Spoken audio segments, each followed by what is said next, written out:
Hello दोस्तों, मेरा नाम है यस और आप देख रहे हैं टेक्निकल यस पाल। तो दोस्तों चलिए आज का वीडियो स्टार्ट करते हैं।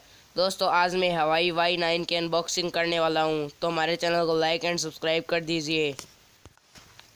तो दोस्तों इसके डिस्प्ले की बात करें तो ये 6.5 FHD की डिस्प्ले है। इसका लुक आप देख सकते हैं कितना अच्छा है, और उसके कोने के भी लुक आप देख सकते हैं कितने अच्छे हैं।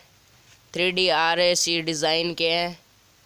और इसके आगे के कैमरे की बात करें तो एक है 16 मेगापिक्सल का और एक है 2 मेगापिक्सल का, और इसमें ऑल 3D लाइटिंग भी है। और पीछे के कैमरे एक तो है 13 मेगापिक्सल का, एक है 2 मेगापिक्सल का, और इसमें आपको नॉच देखने को नहीं मिलेगा।